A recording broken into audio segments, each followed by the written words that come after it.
ഹിറ്റുകൾ സമ്മാനിക്കുന്ന music composer Kailas മേനനാണ് ഇന്ന് എന്റെ കൂടെ ദി അൺസെൻസേർഡ് ഷോയിൽ ജോയിൻ ചെയ്യുന്നത്. ചേട്ടാ, welcome to my show. Thank you പറതി, താങ്ക് യു. ഏറ്റവും പുതിയ വിശേഷം ലിറ്റിൽ ഹാർട്സ് അല്ലേ? അതെ അതെ പറയൂ, അതെ അതെ. എങ്ങനെയാണ് ലിറ്റിൽ ഹാർട്സിലേക്ക് എത്തിയത്? ലിറ്റിൽ ഹാർട്സിൽ എത്തുന്ന രണ്ട് രീതിയിലാണ്. ഒന്നെന്ന് പറഞ്ഞു കഴിഞ്ഞാൽ സാൻഡ്ര തോമസ് പ്രൊഡക്ഷൻസിന്റെ മൂവിയാണ് ലിറ്റിൽ ഹാർട്സ്. അപ്പോൾ ഞാൻ സാൻഡ്രയുടെ കൂടെ ഇത് എനിക്ക് തോന്നുന്നു നാലാമത്തെ മൂവിയാന്ന് തോന്നുന്നു. ഫസ്റ്റ് എടക്കാട് ബറ്റാലിയൻ, ഓക്കെ, കള്ളൻ ഡിസൂസ, നല്ല നിലാവുള്ള രാത്രി, അടിപൊളി. പിന്നെ ലിറ്റിൽ ഹാർട്സ്. ആ, അതല്ലാതെ വേറൊരു ബന്ധം എന്ന് വെച്ച് കഴിഞ്ഞാൽ മെമ്പർ രമേശൻ ഒമ്പതാം വാർഡ് എന്ന് പറഞ്ഞ സിനിമ ഡയറക്ട് ചെയ്ത ആ. എബി മാൻഡോൺ ഡയറക്ട് ചെയ്ത മൂവിയാണ് ലിറ്റിൽ ഹാർട്സ്. മെമ്പർ രമേശനിൽ ഞാനാണ് മ്യൂസിക് ചെയ്തത്. മ്യൂസിക് അപ്പൊ ഞാനാണ് ആക്ച്വലി അവരെ സാൻഡ്രയായിട്ട് കണക്ട് ചെയ്ത് കൊടുത്തിട്ട് ഓ, ഈ മൂവിയിലെ ഒരു ചെറിയൊരു ഭാഗമാവുന്നത്. അപ്പൊ അതെ, എനിക്ക് തോന്നുന്നൊരു ഫ്രണ്ട്സും ഫാമിലി കം ഫ്രണ്ട്സിന്റെ ഒരു സിനിമയാണ് ലിറ്റിൽ ഹാർട്സ് എന്ന് പറയാൻ അങ്ങനെ വേണമെങ്കിൽ. പറയാം. അതെ. അപ്പം എങ്ങനെയായിരുന്നു ലിറ്റിൽ ഹാർട്സിന്റെ പാട്ടുകൾ നമ്മൾ ഓൾറെഡി കേട്ടു.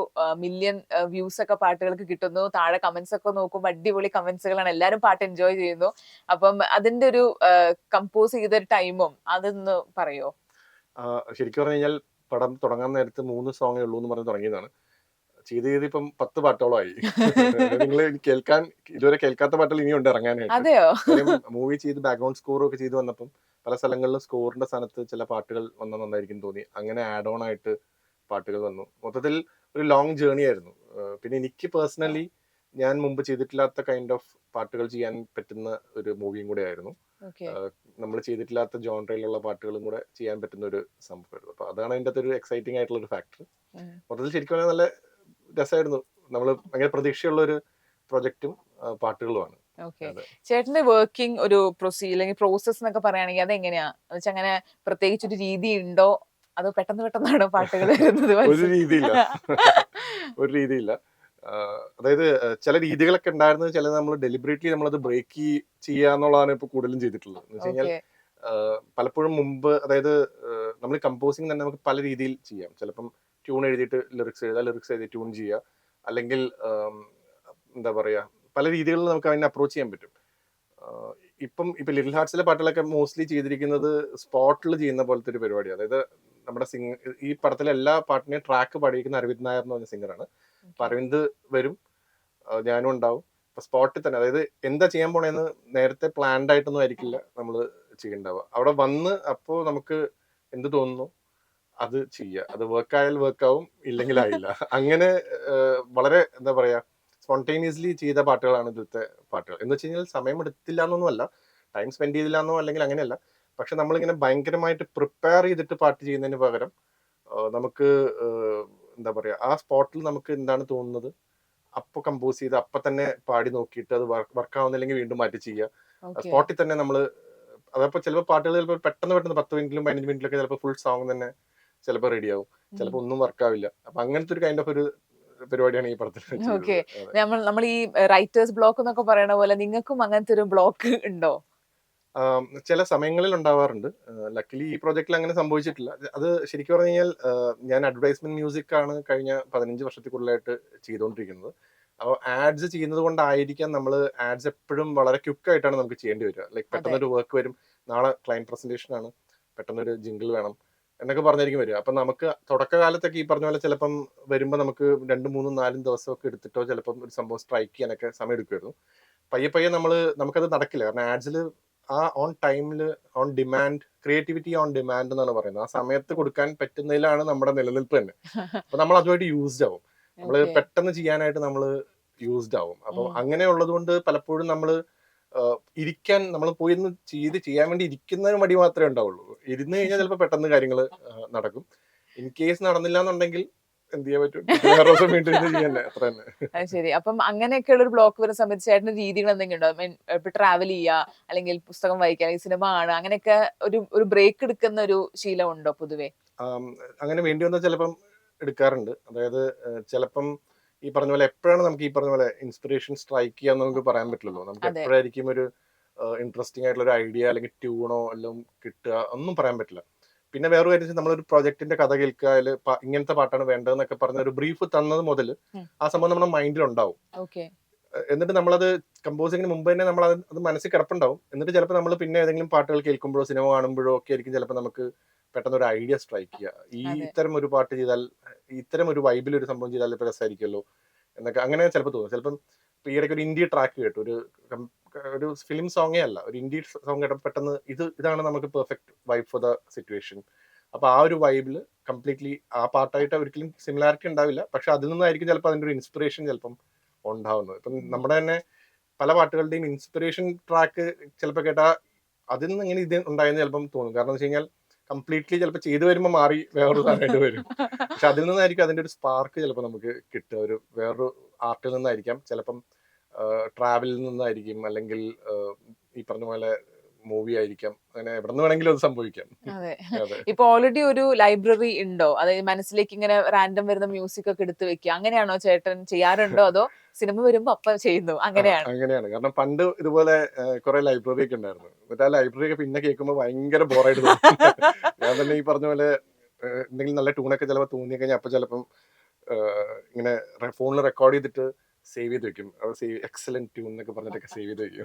എന്നിട്ട് പിന്നെ എക്സലന്റ് ട്യൂൺ ഒന്ന് കേട്ട് നോക്കുമ്പോഴാണ് മനസ്സിലായി ഇത്ര ബോറായിരുന്നു എക്സലന്റ് ട്യൂൺ, മാറ്റി വെക്കും. അപ്പൊ ഒന്നും പറയാൻ പറ്റില്ല, ചിലപ്പോൾ അതിൽ നിന്നൊക്കെ ചിലപ്പോൾ ഏതെങ്കിലും ഒരു നല്ല സോങ്ങും ഉണ്ടാവില്ല എന്നല്ല.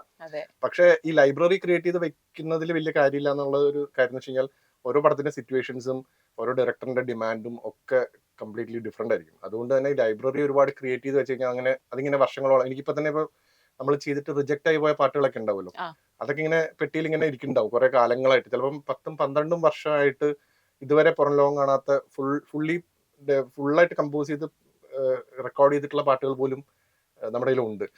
ചില സമയങ്ങളിൽ ചിലപ്പം ഭാഗ്യത്തിന് അത് വേറെ ഏതെങ്കിലും സിറ്റുവേഷന് മാച്ച് ആയിട്ട് വരുമ്പോൾ നമ്മൾ അങ്ങനെ യൂസ് ചെയ്യും. അങ്ങനെ യൂസ് ചെയ്തിട്ടുണ്ട്, ചില മൂവീസിൽ അങ്ങനെ യൂസ് ചെയ്തിട്ടുണ്ട്. ഓക്കെ. ഇപ്പം ഒരു ഡയറക്ടർ ഇപ്പൊ ചേട്ടനെ അപ്രോച്ച് ചെയ്യുമ്പം എങ്ങനെയാണ്? നിങ്ങൾക്ക് സ്ക്രിപ്റ്റ് തരുവാണോ, അതോ ഈ കഥ ഫുള്ള് പറയോ, അതോ എവിടേക്കാണ് പാട്ട് വരുന്നതെന്ന് മാത്രമാണോ പറയണേ? ആ ഒരു പ്രോസസ് എങ്ങനെയാ? ശരിക്കും പറഞ്ഞാൽ ഫുൾ കഥ കേൾക്കുന്നതിനാണ് പ്രിഫർ ചെയ്യുക. എപ്പോഴും അങ്ങനെ സംഭവിക്കണം എന്ന് നിർബന്ധമൊന്നുമില്ല. മോസ്റ്റ്ലി കഥ മുഴുവൻ കേൾക്കുക, അല്ലെങ്കിൽ കംപ്ലീറ്റ് നറേഷൻ കേട്ട് കഴിഞ്ഞാൽ നമ്മളും കംപ്ലീറ്റ്ലി അതിന്റെ ഇൻ ആൻഡ് ഔട്ട് നമ്മളും അതിൽ ഇൻവോൾവ് ആവും. ഇപ്പം അതിനുള്ളൊരു എക്സാമ്പിൾ ഞാൻ മുമ്പ് ഒരിക്കൽ പറഞ്ഞിട്ടുള്ളതാണ്. അതായത് ഇപ്പൊ ഹിമമഴയായി എന്നുള്ള പാട്ട് ഉണ്ടാക്കുന്ന സമയത്ത് അതിന്റെ ഫുൾ സ്റ്റോറി അറിയില്ലായിരുന്നു എന്നുണ്ടെങ്കിൽ ആ പാട്ട് അങ്ങനെ ആയിരിക്കില്ല ഉണ്ടാവുക. ആ സ്റ്റോറി അറിയില്ലായിരുന്നെങ്കിൽ അത് ചിലപ്പോൾ ജസ്റ്റ് ഒരു റൊമാൻറ്റിക് സോങ് മാത്രമായി മാറിയാണ്. പക്ഷെ അതിന്റെ സോങ് ആ സിറ്റുവേഷൻ, ഏത് സിറ്റുവേഷനിലാണ് പാട്ട് നടക്കുന്നത്, ആ സിറ്റുവേഷൻ കഴിഞ്ഞിട്ട് എന്താണ് സംഭവിക്കുന്നത് എന്നുള്ളതിനെ പറ്റി എല്ലാം കൃത്യമായി ധാരണ ഉണ്ടായിരുന്നതുകൊണ്ട് ആ പാട്ടിലോട്ട് നമുക്ക് കുറെ കൂടെ ഇമോഷൻസ് കൊണ്ടുവരാൻ പറ്റി. കുറെ കൂടെ പെയിൻഫുൾ ആയിട്ടുള്ള ഇമോഷനൊക്കെ ഒരു റൊമാൻറ്റിക് സോങ്ങിലോട്ട് കൊണ്ടുവരാനായിട്ട് ഫുൾ സ്റ്റോറി അറിയാവുന്നത് കൊണ്ട് കഴിഞ്ഞു. അതുകൊണ്ട് എപ്പോഴും പ്രിഫർ ചെയ്യുന്നത് അതിന്റെ ഒരു സോൾ എന്താന്ന് കൃത്യമായിട്ട് അറിഞ്ഞിട്ട് തന്നെ ചെയ്യാന്നുള്ളത് തന്നെയാണ് പ്രിഫർ ചെയ്യുന്നത്. അതേപോലെ ഇപ്പൊ ഒരു മ്യൂസിക് കമ്പോസർ ലിറിസിസ്റ്റ് എന്ന് പറഞ്ഞ കോമ്പിനേഷൻ, അപ്പൊ വിനായക് ശശികുമാർ വന്നപ്പോ പറഞ്ഞു എല്ലാ മ്യൂസിക് കമ്പോസേഴ്സും ഒരു 80% മ്യൂസിക് കമ്പോസറും ഒരു 20% ലിറിസിസ്റ്റും നേരെ തിരിച്ചും ഉള്ള ഒരു കോമ്പിനേഷൻ വരുമ്പോഴാണ് അത് വർക്ക് ആവുന്നതെന്ന്. അപ്പൊ ചേട്ടന് അതിനോട് യോജിക്കുന്നുണ്ടോ? അങ്ങനെ എനിക്ക് പറയാൻ പറ്റില്ല. അത് പലപ്പോഴും അത് എന്തുകൊണ്ട് വീണ്ടും നമ്മൾ ഒരേ ആൾക്കാരിലോട്ട് പോകുന്നു എന്ന് വെച്ചാൽ അതൊരു കംഫർട്ട് സോൺ ഉള്ളതുകൊണ്ടാണ്. അപ്പം ചില ആൾക്കാരുമായിട്ട് ഒരു കംഫർട്ട് സോൺ ഈസി ആയിട്ടുണ്ടാവും. അപ്പം അങ്ങനെ ചേട്ടൻ ഉദ്ദേശിക്കുന്ന ട്യൂണിൽ എത്ര വാക്ക് മറ്റേ ആള് വരും, മോർ ദാൻ ദാറ്റ്, അതിനേക്കാളെല്ലാം ഉപരി, കാരണം ഇവരെല്ലാവരും ടാലന്റഡ് ആണ്. എല്ലാ മ്യൂസീഷ്യൻസും അവരുടേതായ രീതിയിൽ ടാലന്റഡ് ആണ്, എല്ലാ ലിറിസിസ്റ്റും അവരുടേതായ രീതിയിൽ ടാലന്റഡ് ആണ്. പക്ഷെ എന്താ കാര്യം വെച്ച് കഴിഞ്ഞാൽ നമ്മൾക്ക് എന്ത് വേണമെന്ന് അവർക്ക് മനസ്സിലാക്കാൻ പറ്റുക എന്നുള്ള ഒരു കംഫർട്ട് ഉണ്ടല്ലോ. അതുപോലെ നേരെ തിരിച്ചും എനിക്ക് എന്ത് വേണം, നേരെ അവർ തരുന്നതിൽ എത്രത്തോളം ലൈക്ക് എനിക്ക് വർക്ക് ആവുന്ന ഒരു കൈൻഡ് ഓഫ് ഒരു അങ്ങോട്ടും ഇങ്ങോട്ടും ഉള്ള ഒരു അണ്ടർസ്റ്റാൻഡിങ് ഉണ്ട്. ഇതോടൊപ്പം നമുക്കൊരു സ്പേസും കൂടെ ഉണ്ടാവണം. അതായത് നമുക്കൊരു സംഭവം വർക്കായില്ല എന്ന് പറയുമ്പം അത് നമ്മൾ ഫോഴ്സ് ചെയ്ത് നമ്മളിലോട്ട് അടിച്ചേൽപ്പിക്കാൻ ശ്രമിക്കാതെ അതെന്താന്ന് മനസ്സിലാക്കിയിട്ട് അതിനനുസരിച്ച് റീവർക്ക് ചെയ്യാൻ തയ്യാറാവുക. നേരെ തിരിച്ചും ഒരു കാര്യം ഇപ്പൊ എന്നെ പറഞ്ഞ് കൺവിൻസ് ചെയ്യാൻ പറ്റുന്ന ഒരു സ്പേസ് ആൾക്കും ഉണ്ടാവണം. അപ്പം പല പാട്ടുകളും നമുക്ക് ഇപ്പൊ ജീവാംശമായി എന്നുള്ള പാട്ടാണെങ്കിൽ പോലും അതിന്റെ ലിറിക്സിൽ എനിക്ക് ഭയങ്കര ഡൗട്ട് ഉണ്ടായിരുന്നു. പക്ഷെ എന്നെ ഹരിനാരായണൻ പറഞ്ഞ് കൺവിൻസ് ചെയ്തു അത് വർക്ക് ആവും കൈലാസ് എന്ന് പറഞ്ഞപ്പോൾ എനിക്ക് കൺവിൻസ്ഡ് ആയി. അപ്പൊ ആ ഒരു അങ്ങോട്ടും ഇങ്ങോട്ടും ഉണ്ടാവുന്ന ഒരു എന്താ പറയാ ഒരു ബോണ്ട് ഉണ്ടല്ലോ. ആ ബോണ്ടിലാണ് പലപ്പോഴും നമ്മൾ വീണ്ടും വീണ്ടും റിപ്പീറ്റഡ്ലി അവരുടെ അടുത്ത് തന്നെ പോകുന്നത്. നമുക്ക് എല്ലാവർക്കും, എനിക്കൊന്നും എല്ലാ കമ്പോസേഴ്സിനും അങ്ങനത്തെ 2-3 ലിറിസിസ്റ്റ് കാണും. എപ്പോ വേണമെങ്കിലും വിളിച്ചിട്ട് എടാ അത് ശരിയല്ല, ഇത് മാറ്റി തരണം എന്ന് പറയാനൊക്കെ പറ്റുന്ന ഒരു കെമിസ്ട്രി ഉള്ള ആൾക്കാർ. അപ്പോഴാണ് ഈ കൂടുതൽ ഹിറ്റുകളൊക്കെ ചിലപ്പോൾ ഉണ്ടാവുന്നതെന്ന് തോന്നുന്നു. ഈ ജീവാംശമായി എന്നുള്ള ആ ഫസ്റ്റ് വാക്ക് തന്നെ അത് മാറ്റിയ വീട്ടിൽ കേട്ടില്ല. അതെ, അതാണ് ഞാൻ പറഞ്ഞത്. അത് നമുക്ക് അങ്ങനെ ഒരു ഡൗട്ട് ഉണ്ടായിരുന്ന സമയത്ത് ഹരിയും അതുപോലെ വൈഫും ആണ് പറഞ്ഞത് ആ വാക്കാണ് ഏറ്റവും ആ പാട്ടിന്റെ ഹൈലൈറ്റ്, അത് കീപ്പ് ചെയ്യണം എന്ന് പറയുന്നത്. അപ്പം അങ്ങനെയുള്ള കുറച്ച് കാര്യങ്ങൾ, അതാണ് ആ ഒരു ശരിക്കും പറഞ്ഞാൽ ആ സമയത്ത് ഹരിയായിട്ട് ഫസ്റ്റ് ടൈമാണ് ഞാൻ വർക്ക് ചെയ്യുന്നത്. പക്ഷെ സ്റ്റിൽ അവിടെ ഒരു കെമിസ്ട്രി ഉണ്ടായി. അതിനുശേഷം നമ്മൾ ഒരുപാട് വർക്ക്സ് ചെയ്തു. മനു മഞ്ജിത്തായിട്ടാണെങ്കിലും നമ്മുടെ വിനായകുമായിട്ടും വാശിയൊക്കെ അതെ. വിനായക്കായിട്ട് ചെയ്തു. ഇപ്പോഴും 1-2 പ്രോജക്ട്സ് ചെയ്തിട്ടുണ്ട്. ലിറ്റിൽ ഹാർട്സിൽ 2-3 പാട്ട് വിനായക എഴുതിയിട്ടുണ്ട്. വിനായക്കാണ്. അതെ. അപ്പോൾ ഇതൊക്കെ ഒരു ഒരു എന്താ പറയാ, എല്ലാവർക്കും അവരുടേതായ ടാലന്റ് ഉണ്ട്. ചില ആൾക്കാർ വർക്ക് ചെയ്യാൻ കുറച്ചുകൂടി എളുപ്പമായിരിക്കും. അതുകൊണ്ടാണ് നമ്മൾ വീണ്ടും വീണ്ടും അവരിലോട്ട് തന്നെ പോകുന്നത്.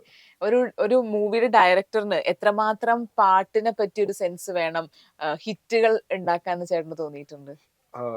അതിന് രണ്ട് കാര്യമുള്ളത്. ഒന്നുകിൽ അവർ വളരെയധികം സെൻസിബിൾ ആയിരിക്കണം. ഇനി അവർക്ക് ആ സെൻസ് ഇല്ലാന്നുണ്ടെങ്കിൽ അവർ നമ്മളെ ട്രസ്റ്റ് ചെയ്യണം. ഈ രണ്ടിൽ സത്യം. എന്തെങ്കിലും ഒന്ന് സംഭവിക്കണം. അതായത് വളരെ സെൻസിബിൾ ആയിട്ടുള്ള ആൾക്കാരോട് വർക്ക് ചെയ്യാൻ ഭയങ്കര അടിപൊളിയാണ്. കാരണം അവർ കൃത്യമായി പറയും എനിക്ക് വേണ്ടത് ഇതാണ്, എനിക്ക് ഇത്തരം സിറ്റുവേഷനിൽ ഇങ്ങനെ ഒരു പാട്ടാണ് വേണ്ടത്, ഇന്ന പോലത്തെ വോയിസ് വന്നാൽ നന്നായിരിക്കും, ഇത്തരം വരികൾ വന്നാൽ നന്നായിരിക്കും. കൃത്യമായി പറയുമ്പോൾ നമുക്ക് ഒരു കൺഫ്യൂഷനും ഇല്ല, വളരെ എളുപ്പം ചെയ്യാൻ പറ്റും.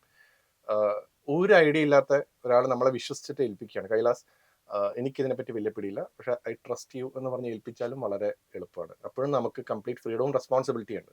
ഇത് രണ്ടും ഇല്ലാത്ത ആൾക്കാരോട് വർക്ക് ചെയ്യാനാണ് ഏറ്റവും പാട്. അതായത് വലിയ പിടി ഉണ്ടാവില്ല, എന്നാൽ വലിയ പിടി ഉണ്ടെന്നുള്ളൊരു ധാരണയോ അല്ലെങ്കിൽ ഭയങ്കരമായി മൈക്രോ മാനേജ്മെന്റ് നടത്തുന്ന ആൾക്കാരോട് വർക്ക് ചെയ്യാൻ ഭയങ്കര പാടാണ്. അതായത് നമുക്ക് കൃത്യമായിട്ട് അറിയാം ഇന്ന സാധനം വർക്കിംഗ് ആണ്, ഈ വോയിസ് ആയിരിക്കും ഇതിന് വേണമെന്ന് അറിയാം, പക്ഷെ അവർക്ക് അതിനെപ്പറ്റി ധാരണ ഉണ്ടാവില്ല, കൺഫ്യൂഷൻസ് ഉണ്ടാവും. അപ്പൊ അങ്ങനെ ക്ലാരിറ്റി ഇല്ലാത്തതോ ക്ലാരിറ്റി ഇല്ലാഞ്ഞിട്ടും നമ്മളെ ട്രസ്റ്റ് ചെയ്യാത്തതായിട്ടുള്ള ആൾക്കാരോട് വർക്ക് ചെയ്യുമ്പോഴാണ് വർക്ക് ചെയ്യാൻ ഏറ്റവും ബുദ്ധിമുട്ടുണ്ടാവുക. അത് ഞാനെപ്പോഴും പല ഇന്റർവ്യൂസിലും കണ്ടിട്ടുള്ള, ഞാൻ ഇപ്പോൾ എ ആർ റഹ്മാന്റെ ഇന്റർവ്യൂവിൽ ചോദിച്ചിട്ടുണ്ട്, ഈ മണിരത്നമായിട്ട് കൂടുമ്പോൾ എങ്ങനെ മാജിക് ഉണ്ടാവുന്നു. അപ്പം എ ആർ റഹ്മാൻ പറഞ്ഞൊരു പോയിന്റ് വെച്ചാൽ മണിരത്നം കംപ്ലീറ്റ്ലി റഹ്മാനെ ട്രസ്റ്റ് ചെയ്യുന്നു. അപ്പം ആ ട്രസ്റ്റിന്റെ പുറത്തൊരു ഉണ്ടാവുന്ന റെസ്പോൺസിബിലിറ്റിയും ആ ധൈര്യവുമാണ് ഈ എക്സ്പെരിമെന്റിൽ ആവാൻ പറ്റുന്നത്. അപ്പൊ ഇതേ ആൻസർ തന്നെയാണ് ലാൽ ജോസ് വിദ്യാസാഗറിന്റെ കോമ്പിനേഷനിൽ ഭയങ്കര മാജിക്കൽ സോങ്സ് ഉണ്ടായിട്ടുണ്ട്. അപ്പം വിദ്യാസാഗർ സാറിന്റെ അടുത്ത് ചോദിച്ചിട്ടുണ്ട് ഇന്റർവ്യൂവിൽ, എന്തുകൊണ്ട് ഇത്രയും നിങ്ങൾ തമ്മിൽ ഉണ്ടാവുമ്പോൾ ഒരു സംഭവിക്കുന്നു. അപ്പൊ എനിക്ക് അവിടെ കംപ്ലീറ്റ് ഫ്രീഡം ആണ് കിട്ടുന്നത്. എന്നെ അത്രയും ട്രസ്റ്റ് ചെയ്തിട്ടാണ് ലാൽ ജോസ് ആ പാട്ടുകൾ ഏൽപ്പിക്കുന്നത്. അപ്പൊ എനിക്ക് എന്തും ചെയ്യാനുള്ള ഒരു ധൈര്യം ഉണ്ടാവും, അല്ലെങ്കിൽ അതിനെ നന്നാക്കാനുള്ള. അപ്പോൾ അതാ പറഞ്ഞത്, ഒന്നുകിൽ നിങ്ങൾക്ക് അത്രയും ക്ലാരിറ്റി ഉണ്ടാവണം. എനിക്ക് തോന്നുന്നു ലിജോ ജോസ് പെല്ലിശ്ശേരിയെ പോലത്തെ ഒരു ഡയറക്ടറിനൊക്കെ മ്യൂസിക് സൈഡിൽ വളരെയധികം ക്ലാരിറ്റി ഉണ്ട്, എങ്ങനെ വേണമെന്ന് കൃത്യമായിട്ട് പറഞ്ഞെടുക്കാനായിട്ട്. പക്ഷെ എല്ലാവർക്കും അത് ഉണ്ടാവണമെന്നില്ല. അപ്പൊ അറ്റ്ലീസ്റ്റ് നമുക്ക് ചെയ്യാവുന്ന കാര്യം എന്ന് വെച്ചാൽ നമ്മൾ മ്യൂസിക് ഡയറക്ടറിനെ അത് ഏൽപ്പിക്കുമ്പം അവരെയും കൂടെ കുറച്ച് ട്രസ്റ്റ് ചെയ്യാനായിട്ട് തയ്യാറാവുകയാണെങ്കിൽ കുറെ കൂടെ നല്ല നല്ല വർക്ക്സ് ഒക്കെ പലപ്പോഴും ഉണ്ടാവും. അതെ. ഇപ്പൊ ചേട്ടൻ ഇങ്ങനെ വളർന്നു വരുന്ന സമയങ്ങളിലൊക്കെ നമുക്കൊരു, ഇപ്പം ചേട്ടന്റെ ഒരു ഫീൽഡിൽ തന്നെ നമ്മള് ഇയാള് ഭയങ്കര തന്നെ അങ്ങനെ നമ്മള് ഒരു ഫാൻ എന്ന് പറയണോ, അല്ലെങ്കിൽ ഒരു നമുക്ക് ഭയങ്കര ആരാധന തോന്നുന്ന കുറെ മ്യൂസിക് കമ്പോസേഴ്സ് ഉണ്ടാകും. പക്ഷെ എങ്കിലും ചേട്ടൻ അങ്ങനെ ഫോളോ ചെയ്തൊരു മ്യൂസിക് കമ്പോസർ ആരാ? തീർച്ചയായിട്ടും എ ആർ റഹ്മാനാണ് നമ്മളെ ചെറുപ്പം മുതലേ നമ്മൾ ഏറ്റവും കൂടുതൽ ഇൻസ്പയർ ചെയ്തിട്ടുള്ള ഒരു കമ്പോസർ. പിന്നെ ചെന്നൈയിലാണ് പഠിക്കാനൊക്കെ പോയത്. ചെന്നൈയിൽ എത്തിക്കഴിഞ്ഞപ്പോൾ കൂടുതൽ ഇളയരാജ സാറിന്റെ സോങ്സ് കൂടുതൽ കേൾക്കാൻ തുടങ്ങുന്നത്. പിന്നെ വിദ്യാസാഗർ സാർ, ശരത് സാർ, ഇവരുടെയൊക്കെ പാട്ട് കേട്ടാണ് വളർന്നത്. പിന്നെ ഇതിനേക്കാളെല്ലാം ഉപരി ഔസേപ്പച്ചൻ സാറിന്റെ മ്യൂസിക്കിനോട് എനിക്ക് എപ്പോഴും തോന്നിയിട്ടുണ്ട് അദ്ദേഹം വളരെ അണ്ടർ റേറ്റഡ് ആണെന്ന് തോന്നിയിട്ടുണ്ട്. അതായത് നമ്മളെപ്പോഴും ആ ഒരു 90s കാലഘട്ടത്തിൽ ഒക്കെ എല്ലായിടത്തും ചോദിക്കുമ്പോൾ എപ്പോഴും രവീന്ദ്രൻ മാഷിന്റെയും ജോൺസൺ മാഷിന്റെ ഒക്കെ പേര് എല്ലാവരും എടുത്തു പറയും. ഔസേപ്പൻ സാറിന്റെ പേര് അധികം പറഞ്ഞു കേൾക്കാറില്ല. ഞാൻ സാറിന്റെ അടുത്ത് നേരിട്ട് തന്നെ ചോദിച്ചിട്ടുണ്ട്, എന്തുകൊണ്ടായിരിക്കും സാർ അങ്ങനെയെന്ന് ചോദിച്ചു. സാർ പറഞ്ഞത് ആ സമയത്ത് ഞാൻ കൂടുതൽ ചെന്നൈയിലായിരുന്നു. അപ്പൊ കൂടുതൽ ഇന്റർവ്യൂസിലോ അല്ലെങ്കിൽ ടെലിവിഷൻസിലോ ഒന്നും ഒരുപാട് വരാത്തതുകൊണ്ടായിരിക്കാം എന്ന് ആണ് അദ്ദേഹം പറഞ്ഞൊരു റീസൺ. അപ്പോൾ ഞാൻ അദ്ദേഹത്തിന്റെ മ്യൂസിക് ഒരുപാട് ഇഷ്ടപ്പെട്ടിട്ടുണ്ട്. കാരണം ഫീൽ ഓറിയന്റഡ് ആയിട്ടുള്ള സോങ്സ് ആണ് അദ്ദേഹം ചെയ്തത്. മാത്രമല്ല ഇത്രയും കൊല്ലങ്ങളായിട്ട് കൺസിസ്റ്റന്റ് ആയിട്ട്, എപ്പോൾ തുടങ്ങിയത് 85 തുടങ്ങിയതാണ്, ഇപ്പോഴും സിനിമ ചെയ്യുന്നു. അത്രയും പാഷനും ഡെഡിക്കേഷനും ഉള്ളൊരു കമ്പോസർ. അപ്പൊ ഞാൻ ആദ്യമായിട്ട് അസിസ്റ്റ് ചെയ്യാൻ പോകുന്നത് ഔസേപ്പച്ചൻ സാറിന്റെ അടുത്താണ്. അപ്പൊ ഈ കണ്ടിട്ട് നമ്മൾ ഞെട്ടിപ്പോയി എന്ന് പറയുന്ന രണ്ടുപേരെന്ന് പറഞ്ഞാൽ ഒന്ന് ഔസേപ്പച്ചൻ സാറും ഒന്ന് ഗോപി സുന്ദറുമാണ്. കാര്യം ഞാൻ ഔസാറിന്റെ അടുത്ത് ഞാൻ ജോയിൻ ചെയ്ത സമയത്ത് തന്നെയാണ് ഗോപി സുന്ദറിന്റെ സ്റ്റുഡിയോയിൽ സൗണ്ട് എഞ്ചിനീയർ ആയിട്ടും ജോയിൻ ചെയ്തത്. അപ്പോൾ അതെനിക്ക് ഭയങ്കര എക്സ്പീരിയൻസ് ആയിരുന്നു. കാരണം വെച്ച് കഴിഞ്ഞാൽ നമുക്ക് എന്തൊക്കെയോ അറിയാം, വലിയ സംഭവമാണെന്നും പറഞ്ഞിട്ടാണ് നമ്മൾ അങ്ങോട്ട് ചെല്ലുന്നത്. അതെല്ലാം പോയി കിട്ടിയാളെ പോയപ്പോൾ അതാണ് ശരിക്കും അതിൽ നിന്ന് പഠിക്കാൻ പറ്റിയ ഏറ്റവും വലിയൊരു പാഠം. കാരണം നമ്മൾ മ്യൂസിക്കിൽ തുടങ്ങിയ സമയത്താണ് അവരോട് പോയി ജോയിൻ ചെയ്യുന്നത്. അപ്പോൾ അവരുടെ വർക്കിംഗ് സ്റ്റൈലും ഓരോ പ്രൊജക്ടിനെ അപ്രോച്ച് ചെയ്യുന്നതും പാട്ടിനെ അപ്രോച്ച് ചെയ്യുന്നതും ഒക്കെ കണ്ടപ്പോഴാണ് മനസ്സിലായത് ഒന്നും അറിയില്ല, ഇനിയും ഒരുപാട് പഠിക്കേണ്ടതുണ്ട് എന്ന് മനസ്സിലാക്കുന്നത്. അപ്പോഴാണ് കുറച്ചുകൂടെ ഒന്ന് സ്ലോ ഡൗൺ ചെയ്തത്. മറ്റേതൊരു ഹറിബറി ആയിരുന്നു, എത്രയും പെട്ടെന്ന് സിനിമ ചെയ്യണം എന്നൊക്കെ ഉള്ള ഒരു കൈൻഡ് ഓഫ് ഒരു ആറ്റിറ്റ്യൂഡ് ആയിരുന്നു. അവരോട് ജോയിൻ ചെയ്തപ്പോഴാണ് മനസ്സിലായത് എത്രയും പെട്ടെന്ന് ചെയ്യുന്നതിലല്ല കാര്യം, കുറച്ചുകൂടെ എക്സ്പീരിയൻസ് ആയി പയ്യെ പഠിച്ചതിന് ശേഷം ചെയ്യുന്നതിലാണ് കാര്യം എന്ന് മനസ്സിലാക്കുന്നത് അപ്പോഴാണ്. അപ്പൊ എന്ന് മുതലാണ് ഞാൻ മ്യൂസിക് കമ്പോസർ ആയിട്ടാണ് ഇനി എന്റെ ഭാവി, അല്ലെങ്കിൽ എന്റെ ഒരു ടാഗ് ഞാൻ മ്യൂസിക് കമ്പോസർ എന്ന് തീരുമാനിക്കുന്ന ഒരു മൊമെന്റ് ചേട്ടന് ഓർമ്മയുണ്ടോ? തീർച്ചയായിട്ടും. അത് സ്കൂളിൽ പഠിക്കുമ്പം ഒരു സ്കൂളിലെ പ്രോഗ്രാംസിലൊക്കെ പങ്കെടുക്കുമായിരുന്നെങ്കിലും ഒരു പാട്ട് ക്രിയേറ്റ് ചെയ്തു. ലൈക്ക് ഒരു ക്ലാസ് റൂമിൽ ഒരു സോങ് ഞാൻ പലപ്പോഴും പറഞ്ഞിട്ടുള്ളതാണ്. ഒരു സോങ് നമ്മൾ തന്നെ ഞാൻ തന്നെ ലിറിക്സ് എഴുതി ഞാൻ തന്നെ ട്യൂൺ ചെയ്ത് ഒരു സോങ് ക്രിയേറ്റ് ചെയ്തപ്പോൾ അതൊരു രസമായിട്ട് തോന്നി. അങ്ങനെയാണ് ഒരു ആൽബം തന്നെ കംപ്ലീറ്റ് ആയിട്ട് ചെയ്താൽ കൊള്ളാമെന്ന്. അന്ന് ആൽബംസ് ഒരുപാട് ഇറങ്ങുന്ന സമയം. ഉം. അപ്പൊ അങ്ങനെ വീട്ടുകാർ സപ്പോർട്ട് ചെയ്തു എന്നുള്ളതാണ് ഏറ്റവും വലിയ കാര്യം. അച്ഛനും അമ്മയും അതിന് കൂട്ടുനിന്നു. അവരിന്ന് ഇതുപോലെ സ്റ്റുഡിയോയിലൊക്കെ വന്ന് നമ്മൾ റെക്കോർഡ് ചെയ്ത് ഒരു ആൽബം തന്നെ ആ സമയത്ത് 15ാമത്തെ വയസ്സിൽ അത് ഇറക്കാൻ പറ്റി. അപ്പൊ അന്ന് ആ റെക്കോർഡിംഗ് പ്രോസസ്സിലാണ് നമ്മുടെ മനസ്സിൽ ഇതാണ് എൻ്റെ ഒരു ഫീൽഡ് എന്ന് ഡിസൈഡ് ചെയ്യുന്നത്. അങ്ങനെയാണ് പിന്നെ ചെന്നൈക്ക് പഠിക്കാനായിട്ട് പോകുന്നതും കോളേജ് പ്രോജക്ട്സിനൊക്കെ മ്യൂസിക് ചെയ്യുക. അത് കേട്ടിട്ട് ആദ്യമായിട്ടൊരു കോളേജ് പ്രോജക്റ്റിന് വേണ്ടി ചെയ്തൊരു പാട്ട് കേട്ടിട്ട് ഒരു മൂവിക്ക് ഒരു അവസരം കിട്ടി അന്ന്. അതായത് എനിക്കന്ന് 19-20 വയസ്സെന്താന്ന് തോന്നുന്നു. ഡേവിഡ് കാച്ചപ്പള്ളി എന്ന് പറഞ്ഞ പ്രൊഡ്യൂസർ കേൾക്കാനിടയായിട്ട്. പക്ഷെ അൺഫോർച്ചുനേറ്റ്ലി ആ പാട്ടുകൾ ആ പടത്തിൽ യൂസ് ചെയ്തില്ല. അപ്പൊ അതെല്ലാം ഓരോരോ എക്സ്പീരിയൻസസ് ആയിരുന്നു. പിന്നെ തീവണ്ടി വരെ വെയിറ്റ് ചെയ്യേണ്ടി വന്നു. പിന്നെ പിന്നെ അതുപോലത്തെ സങ്കടം ഉണ്ടാകുന്ന ഒരുപാട് എക്സ്പീരിയൻസസിലൂടെയാണ് നമ്മൾ, എനിക്കൊന്ന് എല്ലാ ആർട്ടിസ്റ്റുകളും, നമ്മൾ മാത്രമല്ല എല്ലാ ആർട്ടിസ്റ്റും കടന്നു പോകുക. കാരണം വെച്ചാൽ അന്ന് ഞാൻ പറഞ്ഞല്ലോ, എനിക്ക് ഇത്രയും പെട്ടെന്ന് സിനിമ ചെയ്യണം എന്നുള്ള ഒരു ആഗ്രഹം നടക്കുന്ന സമയത്ത് കിട്ടുന്ന ഒരു ഓപ്പർച്യൂണിറ്റി എന്ന് പറഞ്ഞാൽ ഭയങ്കര സംഭവമാണ്. കാരണം അന്ന് ഗിരീഷ് പുത്തഞ്ചേരി സാറൊക്കെ ഒരു പാട്ടൊക്കെ എഴുതിയിരുന്നു. അപ്പൊ ഇതൊക്കെ ആൾക്കാർ കേൾക്കും, കേട്ട ആൾക്കാർ പാട്ടുകൾ ഇഷ്ടപ്പെടും, ഏറ്റെടുക്കും എന്നൊക്കെ കരുതിയിരിക്കുമ്പം അതിലത്തെ 3 പാട്ടും പടത്തിൽ ഉപയോഗിക്കാതെ പോവുക. പിന്നെ വന്ന് സ്റ്റാറിംഗ് പൗർണമി എന്ന് പറഞ്ഞ മൂവിക്ക് വേണ്ടി കമ്പോസ് ചെയ്ത് എല്ലാ പാട്ടുകളും 2013 ഇറങ്ങേണ്ടിയിരുന്ന മൂവിയായിരുന്നു. എല്ലാ പാട്ടും കമ്പോസിങ് എല്ലാം കഴിഞ്ഞ ശേഷം മൂവി നിന്നുപോയി. അപ്പൊ വീണ്ടും നമുക്കൊരു എന്താ പറയാ, അതിലത്തെ പാട്ടുകളൊക്കെ ആണെങ്കിലും ഇപ്പോഴും ഫ്രണ്ട്സ് പറയുന്നത് ചെയ്ത ഏറ്റവും നല്ല പാട്ടുകൾ അതിലാണെന്നൊക്കെ ചിലര് ഫാമിലി ഫ്രണ്ട്സ് ഒക്കെ പറയാറുണ്ട്. അപ്പോ അത് ഇറങ്ങാതെ പോകുമ്പോഴൊക്കെ നമുക്ക് ഭയങ്കര വിഷമം ഉണ്ടായിട്ടുണ്ട്. പക്ഷെ സ്റ്റിൽ ഒരു എനിക്കൊന്നും ഞാൻ മാത്രമല്ല എല്ലാവരും ഫേസ് ചെയ്യുന്ന, എല്ലാ ആർട്ടിസ്റ്റും ഫേസ് ചെയ്യുന്ന ഒരു കാര്യമായിരിക്കും. ഇതുപോലത്തെ അപ്സ് ആൻഡ് ഡൗൺസ് ഉണ്ടല്ലോ, എല്ലാവരും ഫേസ് ചെയ്യുന്നതായിരിക്കും. അതിൽ നിന്ന് ഒരു ദിവസം എപ്പോഴെങ്കിലും അതിന്റെ റിസൾട്ട് കിട്ടും എന്നുള്ള ഒരു പ്രതീക്ഷയിലാണ് എല്ലാവരും പോയിക്കൊണ്ടിരിക്കുന്നത്. അതിൽ ഹോൾഡ് ഓൺ ചെയ്യാൻ ചേട്ടനെ പ്രേരിപ്പിക്കുന്ന ഒരു ഫോഴ്സ് എന്താണ്? ഹോൾഡ് ഓൺ ചെയ്യാൻ പ്രേരിപ്പിച്ചതെന്ന് പറഞ്ഞു കഴിഞ്ഞാൽ, ഞാൻ അഡ്വർടൈസ്മെന്റ് മ്യൂസിക് ആയിരുന്നു ആ സമയത്ത് ചെയ്തുകൊണ്ടിരുന്നത്. 2007 ഓൺവേർഡ്സ് ചെയ്തുകൊണ്ടിരുന്നതാണ്. അപ്പൊ ആ ഓരോ ആഡ്സ് ഒരുപാട് ചെയ്യുന്നുണ്ടായിരുന്നു. ആഡ്സ് ഞാൻ ചെയ്ത് 1-2 ഭയങ്കരമായിട്ട് ക്ലിക്ക് ആയപ്പോൾ ആഡ്സ് ഇങ്ങനെ നിരന്തരം വന്നുകൊണ്ടിരുന്നു. അപ്പോൾ അതിന് മ്യൂസിക് ചെയ്തിട്ട് അത് ഞാൻ ഈ ആൾക്കാർക്കൊക്കെ ഇൻഡിവിജ്വലി അയച്ചു കൊടുക്കും. ഈ അന്ന് ഫേസ്ബുക്കിലൊക്കെ ഉണ്ടായിരുന്നത് എല്ലാവർക്കും അയച്ചു കൊടുത്ത് അവരിൽ നിന്ന് കിട്ടുന്ന അപ്രിസിയേഷൻ ഒക്കെ ആയിരുന്നു നമ്മളെ ഇങ്ങനെ പിടിച്ചു നിർത്തിക്കൊണ്ടിരുന്നത്. ലൈക്ക് അവര് കേട്ട് കൊള്ളാന്ന് പറയുമ്പോൾ ഒരു സാറ്റിസ്ഫാക്ഷൻ. അന്ന് നമുക്ക് ആഡ്സ് ചെയ്യുമ്പം ആരാണ് ചെയ്യുന്നതെന്ന് പുറം ലോകം അറിയുന്നില്ല. ബട്ട് സ്റ്റിൽ ഞാനത് നന്നായിരിക്കണം എന്ന് ഉറപ്പ് വരുത്തിയിരുന്നു. അതിന്റെ ക്വാളിറ്റി നന്നായിരിക്കണം എന്ന് ഉറപ്പ് വരുത്തി. കാരണം വെച്ച് കഴിഞ്ഞാൽ പുറത്തുള്ള ആൾക്കാരെക്കാൾ ഉപരി എനിക്കതൊരു സെൽഫായിട്ട് എനിക്കത് ഒരു സാറ്റിസ്ഫാക്ഷൻ തന്നിരുന്നു. അതങ്ങനെ നന്നായെങ്കിൽ ഞാൻ ഹാപ്പിയാണ്. അത് നമ്മൾ വീണ്ടും മുമ്പോട്ട് പോകാനായിട്ടുള്ള ഒരു എനർജി ആയിരുന്നു എന്നുള്ളതാണ്. അങ്ങനെ തന്നെ പയ്യെ ബിൽഡ് ചെയ്ത് പോയിക്കൊണ്ടിരുന്നെന്ന് തോന്നുന്നു. ഇപ്പൊ ലിറ്റിൽ ഹാർട്സിൽ ഇഷ്ടംപോലെ പാട്ടുകൾ നമ്മൾ ഇനിയും കേൾക്കാനുണ്ടെന്ന് പറഞ്ഞു. എങ്കിൽ കൂടി ഇപ്പം നമ്മൾ കണ്ട പാട്ടുകളും അല്ലെങ്കിൽ കേട്ട പാട്ടുകളൊക്കെ മില്യൺ അടിച്ച് നിൽക്കുന്ന സമയത്ത് ചേട്ടൻ്റെ ഒരു ഫേവറേറ്റ് പേഴ്സണൽ ഏതെങ്കിലും ഒരു സോങ് ഉണ്ടോ? മേ ബി അത് കമ്പോസ് ചെയ്ത ടൈം കൊണ്ടതാകാം, അങ്ങനെ എന്തെങ്കിലും റീസൺ വെച്ച് ഇന്നൊരു സോങ് എനിക്ക് ഫേവറേറ്റ് ആണ് എന്ന് പറയുന്ന ഒരു സോങ് ഉണ്ടോ? ലിറ്റിൽ ഹാർട്സിലത്തെ ആണോ? ലിറ്റിൽ ഹാർട്സില് 2 പാട്ടുകൾ എനിക്ക് ഇതുപോലെ ഫേവറേറ്റ് ആണ്. ഒന്ന് നാം ചേർന്ന വഴികളിൽ എന്ന് പറഞ്ഞിപ്പോ ഇറങ്ങിയ സോങ് ആണ്. പിന്നെ ഒന്ന് കാണാതെ പോയോ എന്ന് പറഞ്ഞിട്ട് ഒരു സോങ് ഉണ്ട്. ഒരു അമ്മയും മകനും തമ്മിലുള്ള ഒരു സോങ് ആണ്. കാവ്യ അജിത്ത് എന്ന് പറഞ്ഞിട്ട് ഒരു ക്ലോസ് ഫ്രണ്ട് ആണ് പാടിയത്, സിംഗറാണ്. പിന്നെ കൂടെ അരവിന്ദ് നായറും ആണ് പാടിയിരിക്കുന്നത്. ആ സോങ്ങും ഈ പറഞ്ഞ പോലെ പേഴ്സണലി വളരെ ഇഷ്ടമാണ്. ചേട്ടന്റെ ലിറ്റിൽ ഹാർട്സ് മാറ്റി വെച്ചാൽ ഈ ഒരു ജേർണിയിൽ ഏറ്റവും ഫേവറേറ്റ് ഏതായിരിക്കും? ജേർണിയിൽ ഈ പറഞ്ഞ പോലെ ഓരോ പല പാട്ടുകളുടെ അടുത്തും നമുക്ക് ഇമോഷണലി ഒരുപാട് അറ്റാച്ച്മെന്റ് ഉണ്ട്. പക്ഷെ പേഴ്സണലി എൻ്റെ ഏറ്റവും ഫേവറേറ്റ് ഹിമമഴയായി എന്നുള്ള സോങ് ആണ്. അത് എന്തുകൊണ്ടാണെന്നറിയില്ല. മേ ബി ചിലപ്പോൾ അതിനേക്കാൾ കോംപ്ലിക്കേറ്റഡ് ആയിട്ടോ അല്ലെങ്കിൽ അതിനേക്കാൾ മറ്റുള്ള ആൾക്കാർക്ക് ഇഷ്ടപ്പെടുന്ന പാട്ടുകൾ ചിലപ്പോൾ ചെയ്തിട്ടുണ്ടാവാം. പക്ഷെ പേഴ്സണലി എനിക്ക് ആ പാട്ടിനോടാണ് ഏറ്റവും കൂടുതൽ അടുപ്പം. ഇപ്പൊ ആ പാട്ടില് ചേട്ടൻ കമ്പോസ് ചെയ്യുന്ന സമയത്ത് ഞാൻ ഇങ്ങനെ ഇന്റർവ്യൂല് പറഞ്ഞു കേട്ടിട്ടുണ്ട്, ഷഹബാസ് അമൻ പാടണം എന്ന് വിചാരിച്ചിരുന്നു, അല്ലെങ്കിൽ ഇന്ന ആള് പാടണം, പക്ഷെ അത് പിന്നീട് വേറെ ആളുകളാണ് പാടിയത്. അപ്പൊ ഇതേപോലെ കമ്പോസ് ചെയ്യുന്ന സമയത്ത് ഇന്ന സിംഗേഴ്സും വിചാരിച്ചിട്ട് അങ്ങനെ മാറി വേറെ പാട്ടുകളുണ്ടോ? ഇപ്പൊ തീർച്ചയായിട്ടും ഇപ്പൊ ഇതിലെ തന്നെ നാം ചേർന്ന വഴികളിൽ നിന്നുള്ള സോങ്ങും ഈ പറഞ്ഞ പോലെ ഫീമെയിൽ വോയിസ് ശ്രേയ ഘോഷൽ പാടണം എന്നായിരുന്നു പ്ലാൻ ചെയ്തത്. അത് ട്രാക്ക് പാടിയത് ജൂഡിത്ത് ആൻ എന്ന് പറഞ്ഞിട്ട് പുതിയ സിംഗറാണ്. ജൂഡിത്ത് അത് അതിമനോഹരമായിട്ട് അത് പാടിയത്. ബട്ട് സ്റ്റിൽ ആദ്യം മുതലേ നമ്മൾ പ്രൊഡ്യൂസറായിട്ടും അതുപോലെ മ്യൂസിക് ലേബിളായിട്ടും ഒക്കെ സംസാരിച്ചിരുന്നത് ശ്രേയ ഘോഷൽ പാടുന്നത് തന്നെയായിരുന്നു. പക്ഷെ എന്താണെന്ന് വെച്ചാൽ ചില പാട്ടുകൾ ചില ആൾക്കാർ പാടിക്കഴിഞ്ഞു കഴിഞ്ഞാൽ ചിലപ്പം വേറെ ആരും ഒന്ന് പാടിയാലും ചിലപ്പോൾ അതിനെ റീപ്ലേസ് ചെയ്യാൻ പറ്റിയെന്ന് വരില്ല എന്ന് നമുക്ക് തോന്നിപ്പോകും. അങ്ങനെ വരുമ്പം ഏറ്റവും ബെസ്റ്റ് എന്ന് പറഞ്ഞു കഴിഞ്ഞാൽ ആൾക്ക് തന്നെ ആ പാട്ട് കൊടുക്കുന്നതാണെന്നാണ് എനിക്ക് തോന്നിയിട്ടുള്ളത്. Like more than the marketing ആസ്പെക്ട്സിനെക്കാളും കൂടുതൽ അത് അയാൾക്ക് വേണ്ടിയുള്ള പാട്ടായിരിക്കും ചിലപ്പോൾ അത്. അപ്പോൾ ആൾക്ക് തന്നെ കിട്ടിക്കഴിഞ്ഞാൽ ആളുടെ ലൈഫിലും അത് വളരെയധികം ഹെൽപ്ഫുൾ ആയിരിക്കും. അവർക്കും ഒരു ഓപ്പണിംഗ് ആയിരിക്കും. പിന്നെ അൾട്ടിമേറ്റ്ലി നമ്മൾ ഭയങ്കര സാറ്റിസ്ഫൈഡ് ആണ്. ഓൾറെഡി ആ ട്രാക്ക് പാടിയിരിക്കുന്നത് വളരെ ഹാപ്പി ആണെങ്കിൽ പിന്നെ അത് മാറ്റേണ്ട ആവശ്യമുണ്ടെന്ന് നമുക്ക് തോന്നില്ല. അങ്ങനെയാണ് ഈ മൂവിയിലെ ജൂഡിത്തിന്റെ പാട്ട് വരുന്നത്. ഓക്കെ. അതെ. ഇപ്പൊ ഇതേ സിനിമയില് ഇന്ദ്രജിത്ത് പാടിയിട്ടുണ്ട്. അതെ. അതേപോലെ ചേട്ടൻ തന്നെയാണ് പ്രിയേനെ കൊണ്ട് പാട്ട് പഠിപ്പിച്ചത്. അതെ. അപ്പൊ നമ്മള് ആക്ടേഴ്സ് അവർ അഭിനയിക്കുന്ന സിനിമയിൽ പാടുന്ന കണ്ടിട്ടുണ്ട്. ആ. അല്ലാതെ വേറെ സിനിമകളിൽ പാടുക എന്ന് പറയുമ്പോ ആ മ്യൂസിക് കമ്പോസർ നോക്കി ഇയാള് പാടിയത് ശരിയാവും. അതെ. അപ്പൊ അങ്ങനെ തോന്നാനുള്ള കാരണം എന്താ? ഇത് ഇന്ദ്രേട്ടൻ പാടണം എന്നുള്ള അതെന്താന്ന് വെച്ച് കഴിഞ്ഞാൽ ഈ പാട്ട് ഇന്ദ്രജിത്ത് ഇന്ദ്രേട്ടൻ പാടിയ പാട്ട് കമ്പോസ് ചെയ്യുന്ന സമയത്ത് ആ.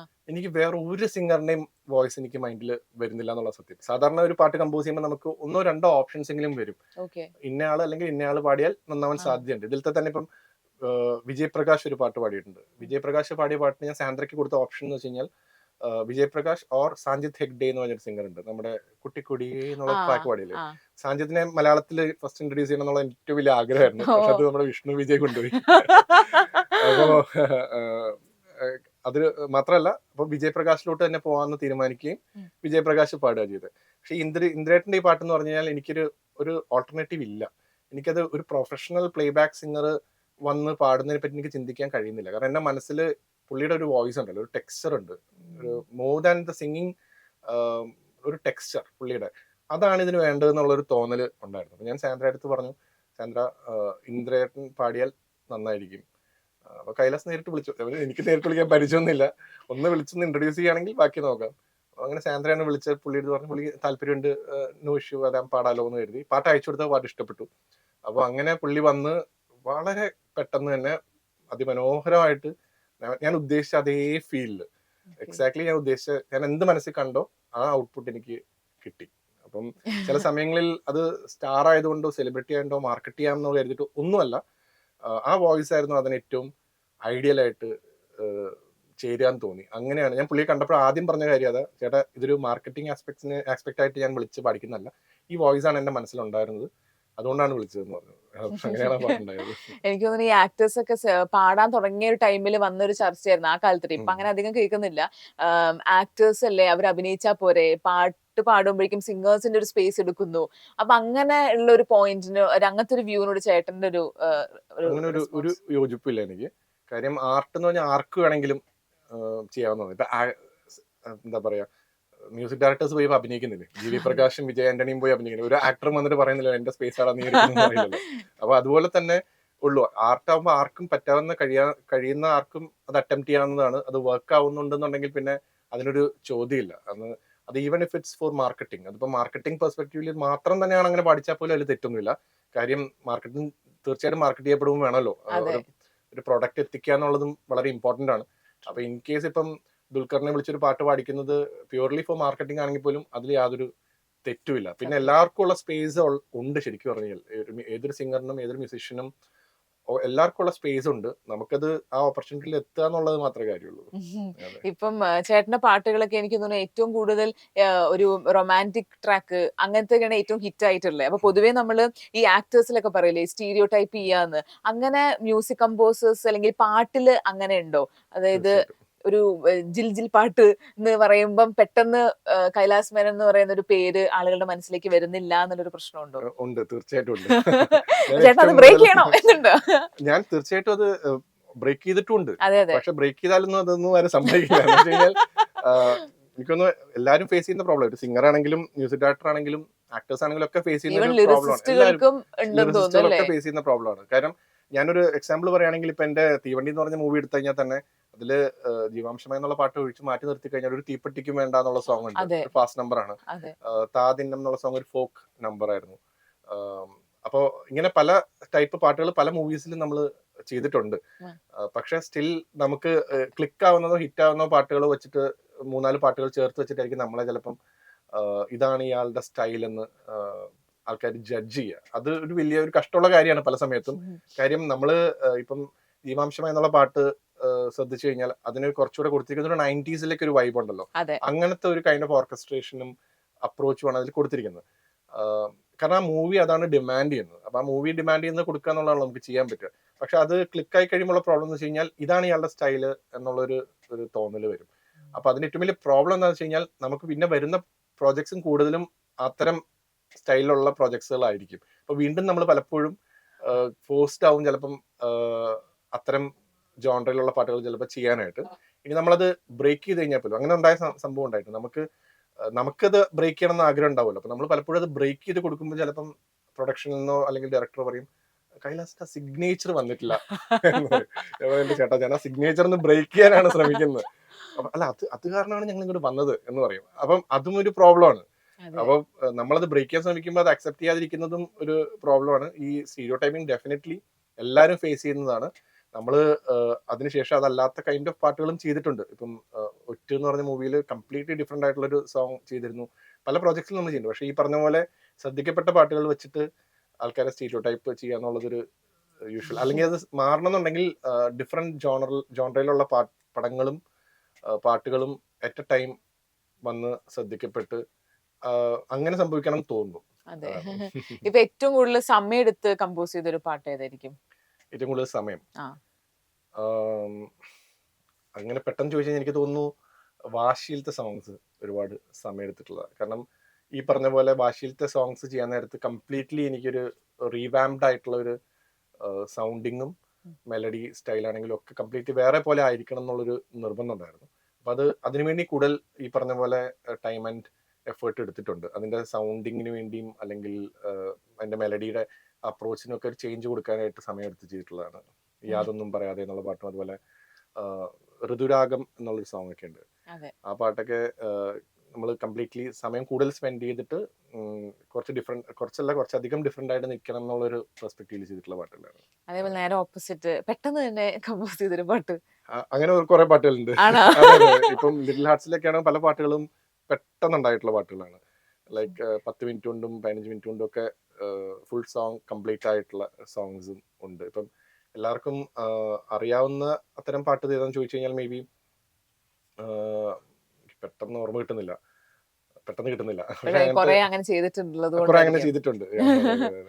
അതേപോലെ തന്നെ ഇപ്പം കമ്പോസ് ചെയ്യുന്ന സമയത്ത് തന്നെ ഇത് എന്താണെങ്കിലും ക്ലിക്ക് ആവും, അല്ലെങ്കിൽ ഇത് ആളുകൾക്ക് ഇഷ്ടപ്പെടും എന്ന് വിചാരിച്ചിട്ട് അങ്ങനെ ആകാത്ത ഒരു പാട്ടും നേരെ തിരിച്ചും, അതായത് ഇതൊക്കെ ആളുകൾക്ക് ഇഷ്ടപ്പെടും എന്ന് വെച്ചാൽ ഭയങ്കര ഹിറ്റായ ഒരു പാട്ടും അങ്ങനെ ഉണ്ടോ? രണ്ടിലും കൂടുതലും സംഭവിക്കുന്നത് ഹിറ്റ് ആകുമെന്ന് പ്രതീക്ഷ ആവാത്ത പാട്ടുകളാണ്. കാര്യം എന്ന് വെച്ച് കഴിഞ്ഞാൽ പല സോങ്സ് നമുക്ക് ചെയ്യുമ്പം ഇതെല്ലാവർക്കും ഇഷ്ടപ്പെടാൻ നല്ല സാധ്യത ഉണ്ടെന്ന് കരുതും. പക്ഷെ പല കാരണങ്ങൾ കൊണ്ട്, ചിലപ്പോൾ അത് പാട്ട് മോശമായതുകൊണ്ടാവണമെന്ന് തന്നെ നിർബന്ധമൊന്നുമില്ല. പടം വേണ്ടത്ര മാർക്കറ്റ് ചെയ്യപ്പെടാതിരിക്കുക, എത്താതിരിക്കുമ്പോഴും ശ്രദ്ധിക്കപ്പെടാതെ പോകാം. എനിക്ക് പേഴ്സണലി ഞാൻ ചെയ്തിട്ടുള്ളതിൽ അങ്ങനെ ഏറ്റവും കൂടുതൽ ഫീൽ ചെയ്തിട്ടുള്ളതെന്ന് വെച്ചാൽ കൊത്ത് എന്ന് പറഞ്ഞ മൂവിയിലത്തെ സോങ്സ് ആണ്. അതിൽ തേൻതുള്ളി എന്നൊരു സോങ് ഉണ്ട്, കടലാഴം ചിത്രചേച്ചി ഹരിശങ്കർ പാടിയ സോങ് ഉണ്ട്.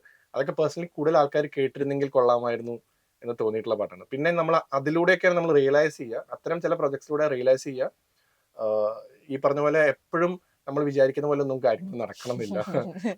പ്രത്യേകിച്ച് മൂവിയുടെ കാര്യത്തിൽ നമുക്കൊരിക്കലും ഹിറ്റ് ഉണ്ടാക്കാമെന്ന് പ്രതീക്ഷിച്ച് ചെയ്യാൻ പറ്റില്ല.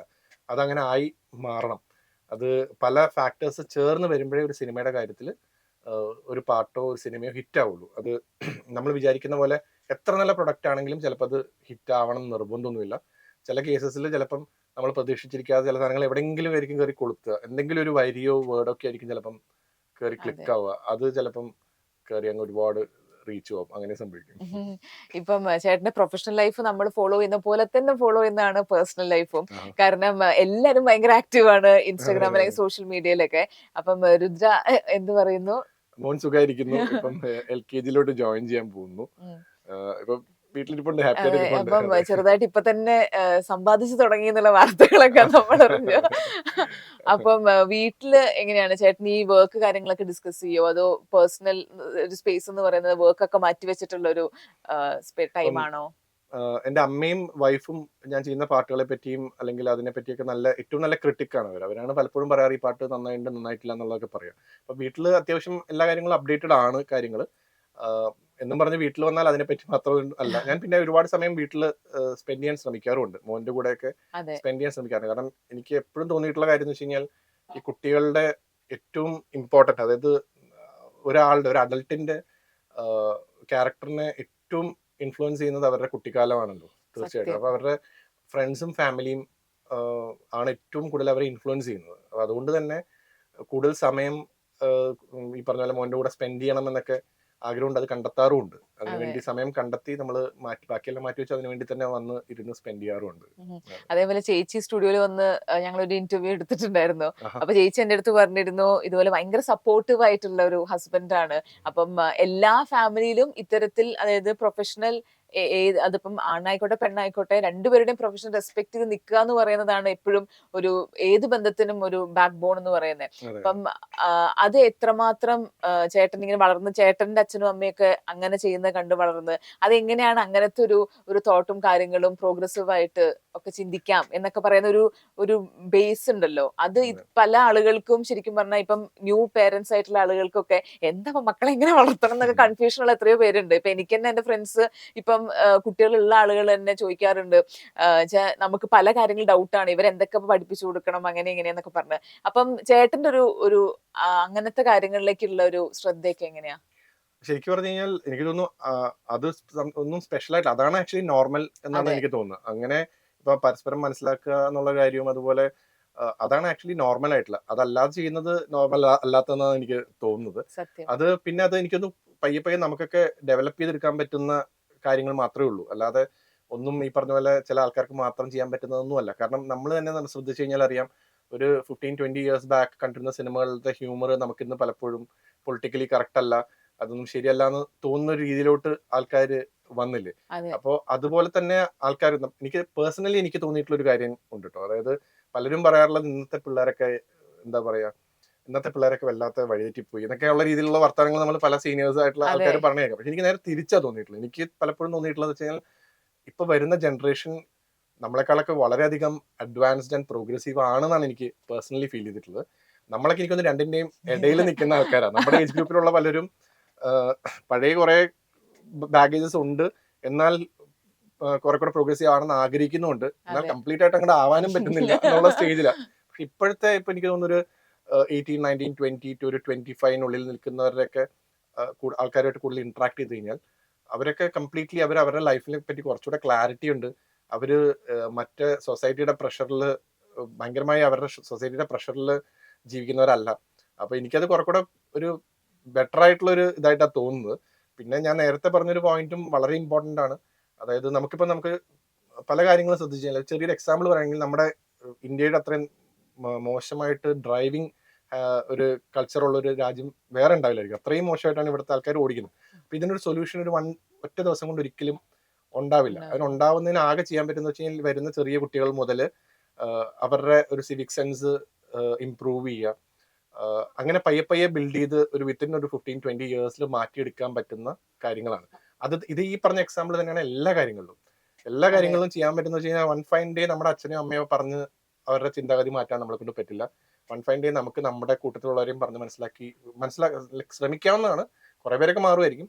പക്ഷെ ഇത് ഏറ്റവും കൂടുതൽ ഇമ്പാക്ട് ചെയ്യാൻ പറ്റുന്നത് അടുത്ത് വരുന്ന ജനറേഷനിലാണ്. അപ്പം അതിലോട്ട് നമുക്ക് മാക്സിമം പോസിറ്റീവായിട്ടുള്ള കാര്യങ്ങൾ കൊടുക്കാൻ പറ്റി കഴിഞ്ഞ് കഴിഞ്ഞാൽ അത് നാളെ ഡെഫിനറ്റ്ലി റിഫ്ലക്ട് ചെയ്യും. എൻ്റെ ഒരു വിശ്വാസം എന്ന് പറഞ്ഞു കഴിഞ്ഞാൽ ഞാൻ നമ്മളിങ്ങനെ ഇൻസ്റ്റാഗ്രാമൊക്കെ നോക്കുമ്പോൾ കണ്ടിട്ടുള്ള ചില കാര്യങ്ങളൊക്കെയാണ്, റീൽസ് ഒക്കെയാണ്.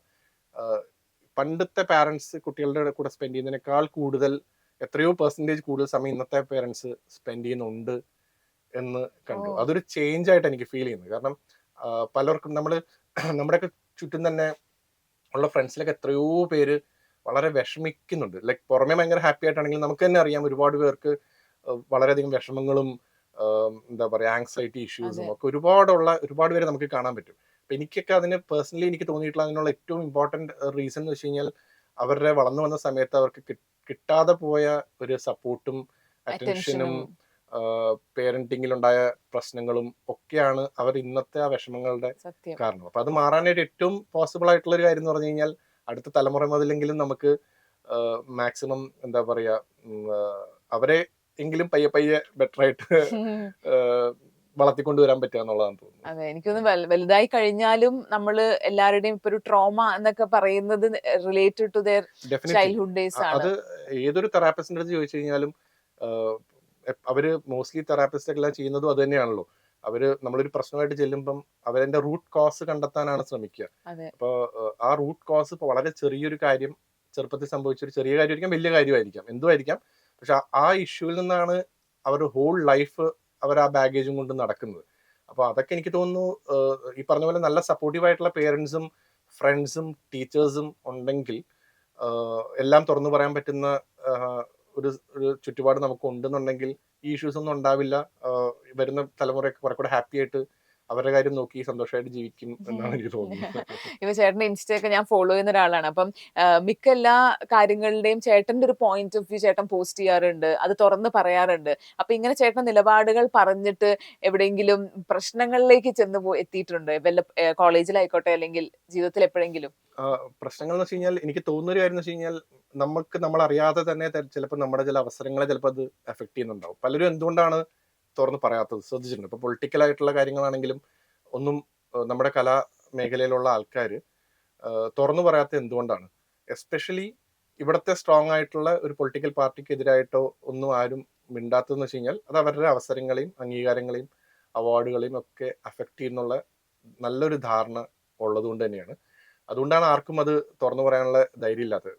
ഇവിടെ നമുക്ക് ഒട്ടും അഫക്റ്റ് ഇല്ലാത്തൊരു പാർട്ടിക്കെതിരെയോ അല്ലെങ്കിൽ ഒരു പൊളിറ്റിക്സിനെ പറ്റി സംസാരിക്കാൻ ആർക്കും ഒരു പേടിയുമില്ല. അപ്പോൾ ബേസിക്കലി പറഞ്ഞു കഴിഞ്ഞാൽ അതൊരു ഡബിൾ സ്റ്റാൻഡേർഡ് ആണ്. ഈ പറഞ്ഞ പോലെ അത് ആത്മാർത്ഥമായിട്ടുള്ള ഒരു ഒപ്പീനിയൻ ആവണമെന്നില്ല. ഈ പറഞ്ഞ പോലെ അങ്ങനെയാണ് ചെയ്യുന്നുണ്ടെങ്കിൽ നമുക്ക് ചുറ്റും നടക്കുന്ന ചില തെറ്റായ കാര്യങ്ങളൊക്കെ പറയാൻ പറ്റാതെ മിണ്ടാതെ. ഞാനൊരു എക്സാമ്പിൾ, വളരെ റീസെന്റ് ആയിട്ടുള്ള എക്സാമ്പിൾ പറയുകയാണെങ്കിൽ, റീസെന്റ് സിദ്ധാർത്ഥ് എന്ന് പറഞ്ഞൊരു പയ്യന്റെ മരണം ഒരു കോളേജിൽ നടന്നല്ലോ. ഭയങ്കര അതിക്രൂരമായ ഒരു സംഭവമായിരുന്നു അത്. എത്ര പേര് അതിനെപ്പറ്റി റിയാക്ട് ചെയ്തു എന്നുള്ളതാണ് ചോദ്യം. എനിക്കൊന്ന് വളരെ കുറച്ച് പേര് മാത്രമായിരിക്കും അതിനെപ്പറ്റി റെസ്പോണ്ട് ചെയ്തിട്ടുണ്ടാവുള്ളൂ. അത് എന്തുകൊണ്ടെന്ന് ചിന്തിച്ചു കഴിഞ്ഞാൽ തന്നെ ഈ ചോദിച്ച ചോദ്യത്തിനുള്ള ഉത്തരം അതിനകത്ത് ഉണ്ടാവും. പിന്നെ ഞാനത് പറയുന്നത് എന്താ വെച്ച് കഴിഞ്ഞാൽ, അല്ലെങ്കിൽ എൻ്റെ ഒരു വോയിസ് റേസ് ചെയ്യുന്നത് വെച്ച് കഴിഞ്ഞാൽ, പേഴ്സണലി എനിക്ക് തോന്നിയിട്ടുള്ള കാര്യം വെച്ച് കഴിഞ്ഞാൽ, നമ്മുടെ ലൈഫിന്റെ കൺട്രോള് നമ്മുടെ കയ്യിൽ തന്നെയാണ്. നമ്മൾ അത് ആരെയും പേടിച്ചിട്ട് അത് മാറ്റി വെക്കേണ്ട കാര്യമില്ലല്ലോ എന്നുള്ളൊരു തോന്നലാണ് അങ്ങനെ പറയാനുള്ളൊരു കാരണം. അപ്പൊ അതുകൊണ്ട് എനിക്ക് എന്തെങ്കിലും അവസരം നഷ്ടമാകുന്നുണ്ടെങ്കിൽ നഷ്ടമായിക്കോട്ടെ എന്നേ ഞാൻ കരുതുന്നുള്ളൂ. കാരണം അങ്ങനെയല്ലല്ലോ ഒരു ആർട്ടിസ്റ്റിനെ അപ്രോച്ച് ചെയ്യേണ്ടത്. അയാളൊരു സത്യം തുറന്നു പറഞ്ഞെന്ന് പറഞ്ഞിട്ട് അയാളെ അവോയ്ഡ് ചെയ്യല്ലോ വേണ്ടത്. അപ്പൊ അതിന്റെ പേരിൽ എനിക്ക് പേഴ്സണലി വേറെ കാര്യങ്ങൾ, എനിക്ക് ഒരുപാട് വോളിയം ഓഫ് വർക്ക് ചെയ്തില്ലെങ്കിലും കുഴപ്പമില്ല. നമുക്ക് ചെയ്യാൻ പറ്റുന്ന കാര്യങ്ങൾ നമുക്ക് ചെയ്താലും മതി എന്നുള്ള ഒരു കാര്യമുണ്ട്. പിന്നെ അതിന് ഏറ്റവും വലിയൊരു എനിക്കൊരു ഇൻസ്പിറേഷൻ എനിക്ക് തോന്നിയിട്ടുള്ള എൻ്റെ അമ്മയാണ്. കാര്യം അമ്മ ഇലക്ട്രിസിറ്റി ബോർഡിൽ ചീഫ് എഞ്ചിനീയർ ആയിട്ട് റിട്ടയർ ചെയ്തതാണ്. അപ്പൊ അമ്മയുടെ കൂടെ ഞാൻ ചെറുപ്പത്തിൽ ഓഫീസിൽ KCBയിൽ പോവുമായിരുന്നു.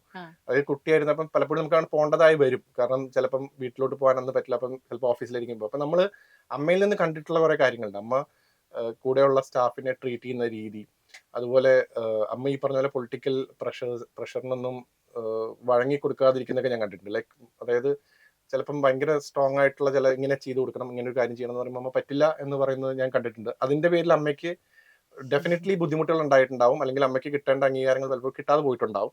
പക്ഷേ ഞാൻ അതിന്റെ ഒരു അതർ സൈഡും കണ്ടിട്ടുണ്ട്. അമ്മയുടെ റിട്ടയർമെന്റിന്റെ സമയത്ത് ഈ അമ്മയ്ക്ക് എതിരായിട്ട് നിന്നിട്ടുള്ള ചില ആൾക്കാർ പോലും വന്നിട്ട് റെസ്പെക്റ്റോടുകൂടി മാഡം അങ്ങനെ ചെയ്തത് കൊണ്ട് മാഡത്തോട് ഭയങ്കര റെസ്പെക്ട് ഉണ്ട് എന്ന് പറയുന്നതും കണ്ടിട്ടുണ്ട്. അപ്പൊ അതിൽ നിന്ന് നമുക്ക് മനസ്സിലാവുന്ന ഒരു ഏറ്റവും വലിയൊരു കാര്യം വെച്ചാൽ ഇന്റഗ്രിറ്റി എന്നുള്ള ഒരു സംഭവം ആണ് ഏറ്റവും ഇമ്പോർട്ടന്റ് ആയിട്ടുള്ള ഒരു കാര്യം. അത് മെയിൻറ്റെയിൻ ചെയ്യുക.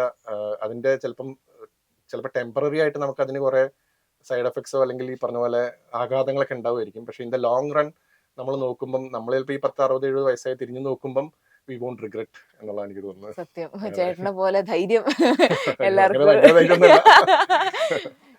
ഇപ്പത്തെ തലമുറ വരെ സംസാരിക്കുന്ന ഒരു ലിറിസിസ്റ്റിന്റെ പേരാണ് ഗിരീഷ് പുത്തഞ്ചേരി എന്ന് പറഞ്ഞത്. അപ്പം ചേട്ടൻ പറഞ്ഞു ചേട്ടന്റെ ഒരു ഏർലി സ്റ്റേജിൽ തന്നെ ചേട്ടൻ വർക്ക് ചെയ്തിട്ടുണ്ട്. അപ്പം ഗിരീഷ് സാറിന്റെ കൂടെ വർക്ക് ചെയ്തതിനെ പറ്റി ഒന്ന് പറയൂ. അതെനിക്ക് ഭയങ്കര നല്ലൊരു എക്സ്പീരിയൻസ് ആയിരുന്നു.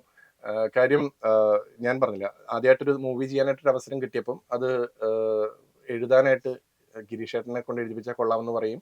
പ്രൊഡ്യൂസർ ഡേവിഡ് കാച്ചപ്പള്ളി പുള്ളിയായിട്ട് കണക്ട് ചെയ്ത് അങ്ങനെ ചെന്നൈയിലെ ഈരാളി ലോഡ്ജ് എന്ന് പറഞ്ഞിട്ട് അന്ന് സിനിമാക്കാരെല്ലാവരും വന്ന് പാട്ടുകൾ എഴുതുന്നതും അതുപോലെ അവിടെ വന്ന് സ്റ്റേ ചെയ്തുകൊണ്ടിരുന്നത്. അപ്പൊ അവിടെയാണ് പോയത്. അപ്പൊ ഞാൻ ഈ പറഞ്ഞ പോലെ അദ്ദേഹം ഒരു കട്ടിലിൽ കിടക്കുന്നു, ഞാനിങ്ങനെ അവിടെ പോയി സൈഡിലേക്ക് നിൽക്കുന്നു. അന്ന് ചെറിയ കുട്ടിയാണല്ലോ. അപ്പോ ട്യൂൺ പാട് എന്ന് പറഞ്ഞു. ഞാൻ ട്യൂൺ ഇങ്ങനെ പാടി, ലൈക്ക് ഒറ്റ ഒരു സ്ട്രെച്ചിലങ്ങ് പാടി. പുള്ളി ഒരു പേപ്പറിൽ എന്തൊക്കെയോ നോട്ട് ചെയ്യുന്നുണ്ട്. അപ്പൊ ഞാൻ വിചാരിച്ചു ആ ട്യൂൺ കേൾക്കുമ്പോൾ ചില വാക്കുകൾ ചിലപ്പോൾ നോട്ട് ചെയ്യുമായിരിക്കും എന്നാണ് ഞാൻ കരുതിയത്. അങ്ങനെ എന്തെങ്കിലുമൊക്കെ സ്ട്രൈക്കിംഗ് ആയിട്ടുള്ള വാക്കൊക്കെ നോട്ട് ചെയ്യാലോ. സിറ്റുവേഷൻ ഓൾറെഡി പറഞ്ഞു കൊടുത്തായിരുന്നു ഡയറക്ടർ. അപ്പോൾ ഞാൻ ഈ ട്യൂൺ പാടി കഴിഞ്ഞതും പുള്ളി എനിക്കൊരു ഒപ്പും കൂടി ഇട്ടിട്ട് വരികളങ്ങ് തന്നു. ദൈവം നമ്മളങ്ങ് ഞെട്ടിപ്പോയി. കമ്പ്യൂട്ടറോ സീരിയസ്ലി ഞാൻ ഈ ട്യൂൺ ഇങ്ങനെ പാടിക്കൊണ്ടിരിക്കുമ്പോൾ ലൈവായിട്ട് അവിടെ എഴുതിക്കൊണ്ടിരിക്കുക, അല്ലാതെ ലൈവായിട്ട് വാക്കുകൾ എഴുതുകയോ വേർഡ്സ് സെലക്ട് ചെയ്ത് വെക്കുകയൊന്നുമല്ല പുള്ളി ചെയ്ത്. പുള്ളി ഒരു ഫുൾ സോങ് എഴുതിയിട്ട് പുള്ളിയുടെ ഒപ്പും കൂടി ഇട്ടിട്ട് ആ പാട്ടെന്ന് പറഞ്ഞു തന്നു. അപ്പൊ ഞാൻ ഞെട്ടിപ്പോയി, ഇത് എന്താ സംഭവിച്ചത്. പക്ഷെ 2-3 തവണ ട്യൂൺ പാടിയതോ ഒറ്റ ഒറ്റ തവണ പാടിയതും ഒറ്റ തവണ പാടിയിട്ടുള്ളൂ ഞാൻ. അപ്പൊ തന്നെ പുള്ളി അദ്ദേഹം അത് എഴുതി ഒപ്പം കൂടെ ഇട്ടിട്ട് ഇതാണ് പാട്ടെന്ന് പറഞ്ഞു തന്നു. ആ പാട്ടാണ് പിന്നെ അന്ന് ആ പടത്തിൽ യൂസ് ചെയ്തില്ല എന്ന് പറഞ്ഞത്. അതെ. അത് പിന്നെ ഫൈനൽസ് എന്ന് പറഞ്ഞ മൂവി ചെയ്തപ്പം ആ. മഞ്ഞുകാലം പെയ്തു മാഞ്ഞു എന്ന് പറഞ്ഞൊരു പാട്ട്, ആ സോങ് ആണ് പിന്നെ ഒരു ആഫ്റ്റർ 10-12 ഇയേഴ്സ് ഓ വാവ്. അപ്പം ഇങ്ങനെ ഇനി ഇന്ന ആളുടെ കൂടെ വർക്ക് ചെയ്യണം അങ്ങനെ എന്തെങ്കിലും ഒരു ആഗ്രഹം ഇപ്പോഴും മനസ്സിലുണ്ടോ? തീർച്ചയായിട്ടും എനിക്ക് 2-3 പേരുണ്ട് അങ്ങനെ. ഉം. ഏറ്റവും ആഗ്രഹം ഉണ്ടായിരുന്ന ഒരാൾ ചിത്ര ചേച്ചിയായിരുന്നു. ചിത്ര ചേച്ചിയുടെ 1-2 പാട്ടുകൾ ചെയ്തു. ചെയ്തു. പിന്നെ എനിക്ക് ഹരിഹരൻ സാറിന്റെ കൂടെ ഒരു സോങ് ചെയ്യണമെന്ന് വളരെയധികം ആഗ്രഹമുണ്ട്. ഉം. അതുപോലെ അമിത് ത്രിവേദി എന്ന് പറഞ്ഞ കമ്പോസറിനെ വെച്ചൊരു പാട്ട് പാടിക്കണം എന്നൊരു ആഗ്രഹമുണ്ട്. ഓ. അങ്ങനെ 2-3 ചെറിയ ചെറിയ Yes. ആഗ്രഹങ്ങൾ. പിന്നെ മോർ ദാൻ ആഗ്രഹത്തിനേക്കാൾ ഉപരി ഇപ്പൊ എനിക്ക് വേണമെങ്കിൽ ഹരിഹരൻ സാറിനെ കൊണ്ട് എപ്പോഴെങ്കിലും വേണമെങ്കിൽ പാടിക്കുമായിരുന്നു ഇത്രയും ഈ പടങ്ങളിലോ വർക്കിനിടയിൽ. അതെ. പക്ഷെ ആഗ്രഹത്തെക്കാൾ ഉപരി അത് ചേരുന്നതാണെങ്കിൽ മാത്രമേ പഠിച്ചിട്ട് കാര്യമുള്ളൂ. അതെ. ആഗ്രഹം തീർക്കാൻ വേണ്ടി പഠിച്ചിട്ട് കാര്യമുള്ളൂ. അതിനുവേണ്ടി കാത്തിരിക്കുകയാണെന്ന് പറയാം കാത്തിരിക്കുകയാണ്. അല്ലെ? അതെ, അതെ, അതെ, അതെ. അപ്പൊ ഏതൊക്കെയാണ് ഇനി പുതിയ പ്രൊജക്ടുകളൊക്കെ? ഇപ്പൊ ഞാനൊരു തമിഴ് മൂവി ഒരെണ്ണം ചെയ്യുന്നുണ്ട്. തെലുഗു ഒരെണ്ണം നടക്കുന്നുണ്ട്. പിന്നെ മലയാളത്തിലാണെങ്കിൽ ഇപ്പം 1-2 തേരി മേരി എന്നൊരു പ്രോജക്റ്റിന്റെ വർക്ക് നടക്കുന്നുണ്ട്. ഉർവശി ചേച്ചി അഭിനയിക്കുന്ന ഒരു പ്രോജക്റ്റ് നടക്കുന്നുണ്ട്. അങ്ങനെ Okay. 2-3 അങ്ങനെ പോയിക്കൊണ്ടിരിക്കുന്നു. യെസ്. അപ്പൊ എന്താണെങ്കിലും ലിറ്റിൽ ഹാർട്സ് എല്ലാവരുടെയും ഹാർട്ടിലേക്ക് തന്നെ കയറട്ടെ. അതെ, മാത്രമല്ല അങ്ങനെ കൂടുതൽ മാറട്ടെ. കൂടുതൽ പ്രൊജക്ടുകൾ ഞങ്ങൾക്ക് ഇനിയും Thank you. ഹിറ്റുകൾ തരട്ടെ. Thank you. അങ്ങനെ സംഭവിക്കട്ടെ. അതെ. അപ്പൊ thank you so much for thank joining. You very much. Thanks a lot.